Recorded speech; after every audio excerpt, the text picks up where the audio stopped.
Hi everybody, welcome back. This is Dr.Surindher, your friendly neighborhood plastic surgeon, talking to you from beautiful Dubai. Now, today people have often asked as to what are the options for a breast augmentation and what would be the best option for me.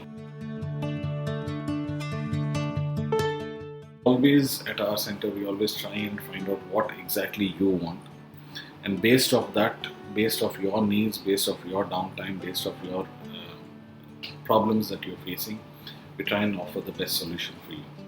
So volume replacement for breast is why we do a breast augmentation. It could be either because of underdeveloped breasts, that's how the body structure is. If you're petite, then yes, your breasts are going to be smaller. Or it could be because of volume loss because of breastfeeding or weight loss, and that might be combined either with a lift if needed, or it could be only purely volume replacement. Now, when you do a volume replacement, you have two options. One is a silicone gel implant or a silicone implant that we normally must have heard of, and the second option is fat grafting.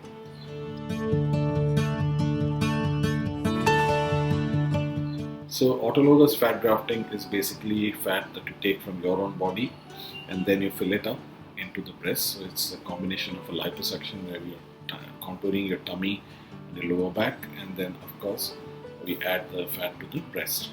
And the second option is to do it with the breast implant, which is basically a silicone gel based implant. So there are pros and cons to both of them, and they have, as I said, it all depends on what your situation is and what you are looking for, and based off that we can do the procedure as may be required. Now there are two common things. If you can just break it down and say that, okay, quickly, what do you understand between fat and implant? Where should I go? First and foremost, the implants they come in different sizes, so you can get a size that actually fits your body. Second is that the volume, whatever you put, it stays the same; it doesn't change. And thirdly, it's done with a small cut which is under the breast, so the actual physical scar is not as visible, especially when you're standing or wearing even a tiny bikini. It should not be visible, and that is an advantage with the breast implants. The flip side, what are the disadvantages with the breast implants is that there can be something called a capsular contracture. So it's a foreign body. Once you put it in the body isolates it by forming a cover around it, which is basically scar tissue. In some people, the scar tissue tends to be a little more hyperactive and tends to be thicker. Then what it happens is it just crushes the implant because all scars contract, and it might become hard to touch in the breast. So that is called a capsular contracture. So that is one of the main problems with a breast implant. And usually it takes anywhere between about 6 months to about 3 years for it to actually develop, and that can be an issue. But if that is there, then the implant has to come out and we need to change it to another PU coated implant. When you go to fat, what is the problem? First and foremost, the problem with fat for breast augmentation is that most patients who are coming in for a breast augmentation don't have enough fat because they are petite, they are thin, so they don't have enough body fat. That is why their breasts are also smaller. So we need to have enough fat for you to take and then to augment your breasts. Secondly, all the fat that you put in doesn't survive because the fat is living tissue. Once it survives, it has to get in more blood supply, and for it to get established, it takes about 3 months. So if that is not the case, then it doesn't survive, and some of the fat will go away. So if you put about 100 grams, then only about 70% of it survives, and especially in a mobile area like the breast, because there is constant movement. Now the other problem with putting fat is that fat in the breast, when you augment it, fat survives. Okay, you're happy with it, but once you get pregnant and then your breasts, the glands enlarge, then the fat is going to go away, and that doesn't come back.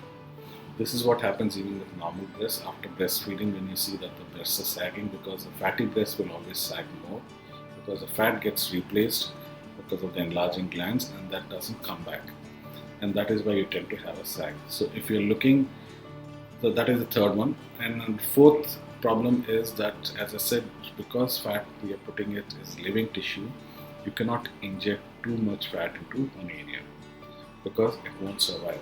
If it doesn't survive, it can either get absorbed, which is the better option, or it can form calcifications, which is the worst option because that can be painful, hard lumps. So that is an issue with breast implants, fat grafting for breast augmentation.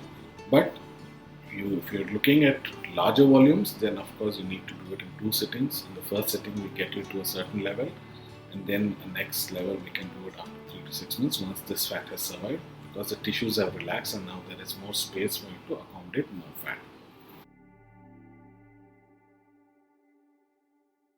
So these are your two main options when you're coming to volume replacement for the breast, and I've given you briefly just the pros and cons of both the implants. And when you're talking about breast implants, always remember that it is not one size which fits all, and it's usually about body proportions. So we have to take into consideration your height, your weight, your body structure, that is your shoulders and your hips when you're looking at it from the front, and when you're looking at it from the profile view, we have to look at your butt and your breasts to see the balance, and that is how we decide into what size of an implant that you should use. And of course, your body structure will determine the size of an implant or what is the volume that you can use. Another quick thing is that if you're looking for perky breasts, then fat is not an option because fat will always fall more naturally and it's going to sag a little bit and it will show up. Whereas the implant will stay where it is, and that's why that gives you a little more puffy because the implant has gel which is a little more firmer as compared to fat. So this is in short about what is the questions or what are the options for breast augmentation or a breast volume enhancement. If you have any other queries, please get in touch with us. We'll be happy to answer them for you. Thank you.